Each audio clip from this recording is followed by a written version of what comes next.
Hello everyone and welcome to another casual review. Today I'm talking about Hollow Knight. Sometimes I feel like I'm beating a dead horse whenever I talk about a mega popular and beloved game such as this, but I wanted an excuse to play through this game yet again. This was, I think, either my fourth or my fifth playthrough of this game, and so, spoiler alert, I really like this game, and so does pretty much the rest of the world. Hollow Knight is a Metroidvania game perfected, in my opinion. Now, actually, it's not perfect. Like, there are some things that I would change about this game, but overall, they really have the formula down, and this game is really crafted well in terms of its world building and exploration and unlockable abilities. Like, it just does it all so well. Everything is so meticulous and crafted. There are many different sections of this world. Basically, you're playing in this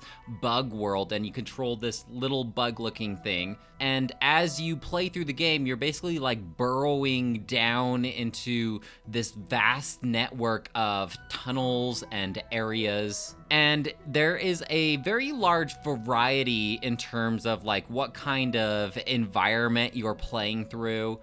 And you really get to learn more about this world building, as you explore through it, in terms of like the architecture that you see in the backgrounds, or there are these like little statues just having little pieces about the history of these bugs. It is still very, very vague in terms of like what the lore is and what the story is. It takes a lot of inspiration from Dark Souls in that way, where you kind of need to piece together yourself exactly what's happening, because they just pretty much throw you into the world. Like, you're not even really sure when you first start playing this game what your main objective is. You just kind of start going around and exploring into these tunnels. I will admit, in the past, this must have been years ago, but my brother sent me a link to this 2-hour deep dive all about the lore of Hollow Knight and like identifying all the different journal entries and parts in this game that all piece together. I have since forgotten a lot of that lore, but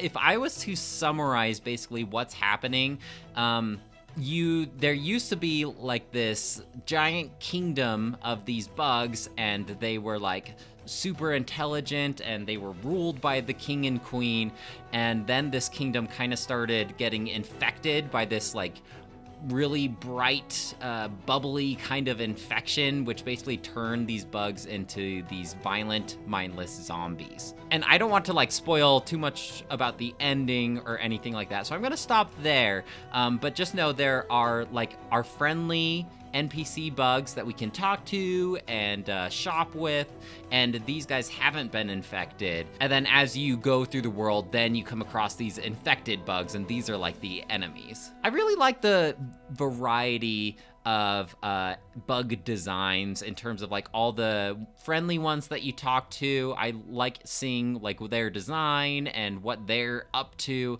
and then the huge variety of enemies as well that all have their unique attack patterns and movement patterns, especially the big bosses, because this game has a ton of really interesting bosses with these telegraphed attacks that, as you play through, you start to really learn what their attacks are going to be, and you know exactly what you need to do in order to avoid said attacks.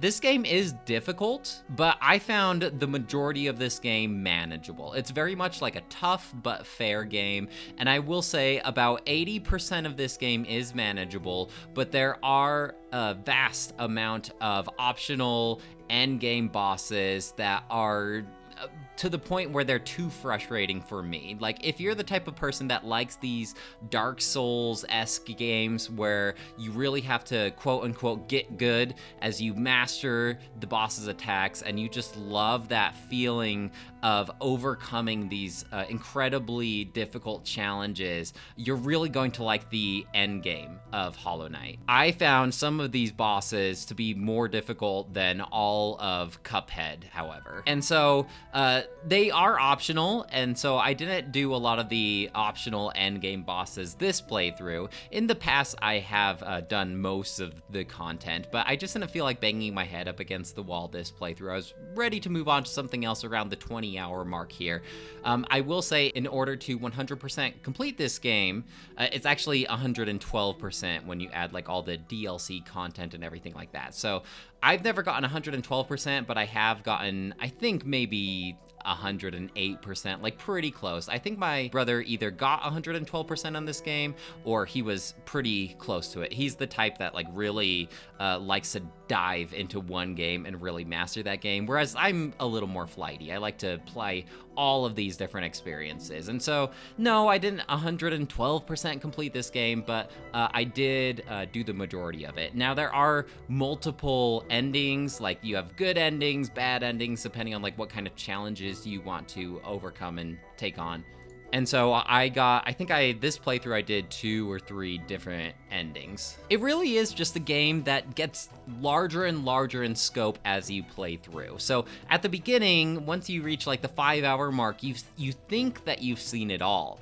But then you realize, holy cow, this map is just expanding ever on forward. There's more worlds, there's more sections that I haven't explored yet. Like what's this on this corner of the world? And you start realizing just how far these tunnels and these areas dive down, to the point where you go down into this black abyss where the sun can't even touch, and everything's just black and like monochrome. And it's just so impressive and incredible, just like how vast this Metroidvania game is. And as you explore, as per Metroidvania style, you're going to unlock these traversal abilities that allow you to access new areas. So there is quite a lot of backtracking in this game, which is one of my major complaints. Now, you do have these fast travel points called stag stations that you can unlock, but I wish there were more stag stations, because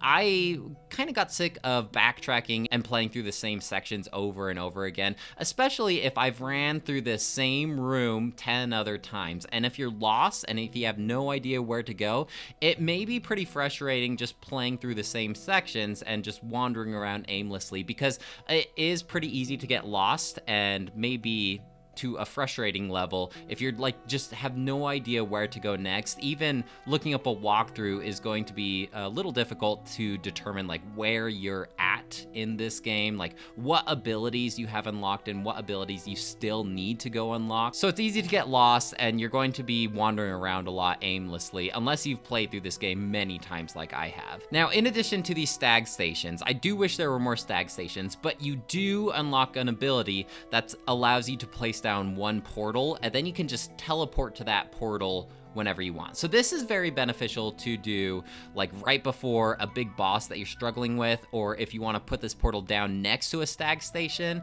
and then you can fast travel to these other stag stations. That's all an option, but I just wish that I had ways of going from one end of this world to the other a little quicker. The death is just like Dark Souls. Basically, when you die, you leave this behind, this black spirit. You're going to lose all of your currency, and you're also not going to have as full of a spell meter. And so it's kind of one of those deals where if you don't make it back to this black shade that you left behind and defeat it, it's pretty easy to defeat. But if you don't make it back there and you die again, then guess what? You lose all of that currency. So it can be pretty frustrating, especially during the first half of the game when currency is hard to come by and is very, very desirable for upgrades. It can be kind of stressful. Now, in terms of upgrades, like you do get these abilities that help you traverse. These abilities also help with combat, but you can also equip charms. These are basically like badges in a Mario game. These charms give you certain like passive abilities, let you dash around faster, give your attack a wider range, things like that. You can only equip a set amount of these charms, but you can unlock more charm slots. Like it's got some RPG elements to this, but no XP, no leveling up, no skill tree. Most of your upgrades are going to happen through these traversal abilities that you unlock, charms, and basically your own skill playing through the game. Oh, and you can unlock more hit points and more of your spell meter, but still. It's really an engaging game in terms of its combat. I love the combat here. The controls feel so smooth.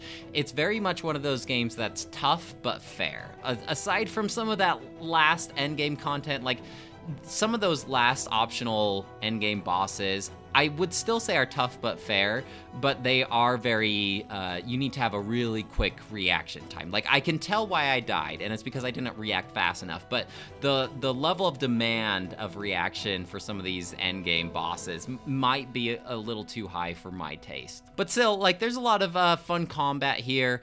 There's like a battle arena that you can play through to earn a lot of currency. A lot of the bosses are really fun to play through, like I mentioned earlier. And just in terms of like these sections, playing through these, it's also interconnected, like I mentioned. So some of my favorite locations, there's like a City of Tears, and the music in this game is so hauntingly beautiful, very sad, very harrowing, but also like such like beautiful melodies that are playing, very piano Victorian-esque. And so this my favorite section, the City of Tears, is just constantly raining, and it's like this very Victorian palace that you can play through, and all of these infected bug citizens, you could tell, were once like really wealthy. And I like the music here because it's just like this beautiful piano melody, and then when you work your way through the City of Tears, then you come to this really weird, almost like laboratory section with all these like really crazy wizard bugs, and it plays the same music but on an organ, and it's really haunting. And I just love playing through these two sections. And what's really cool about the City of Tears is it's right underneath a giant lake. So as you are playing through this game, you realize, oh, it's raining in this section of the game because there's a giant lake right above it that's just leaking water out on top of it. And it's just little examples like that where everything is so interconnected, and it's just so fun exploring, albeit a little tedious if you've already been through this section 10 other times. It really is one of those games where you just lose track of time. You know, you sit down, I'll play a little bit of Hollow Knight, and then you realize 5 hours have passed, and you're like, holy, what time is it? It's 2 a.m. I gotta go to bed. And especially if it's your first time experiencing this, it just sucks you in. So if you've never played this game, I'm actually quite jealous that you get to experience this game for the first time. I will say, you need to put in maybe 2 hours before you really decide if this is the game for you, because it does have a slower start, but once you really start taking a deep dive into this giant world and experiencing the combat fully, exploring, talking to all the characters, seeing all these different like bugs and variety in terms of like the bosses and things like that, give it 2 or 3 hours before you really decide if this game is for you or not. Meanwhile, I'm going to be sitting here patiently awaiting for the sequel to this game called Silksong. I have been waiting for Silksong for many, many years. I'm not saying rush the production and hurry and push this game out. Like, take your time, take as much time as you need to make Silksong perfect. But that doesn't mean that I'm not super excited and just sitting here waiting very, very patiently, but very, very excitedly for the sequel to this game, because it is just going to be so good if it's anything like Hollow Knight. Obviously, we're going to give this game a 5 out of 5. I think it might be my favorite Metroidvania.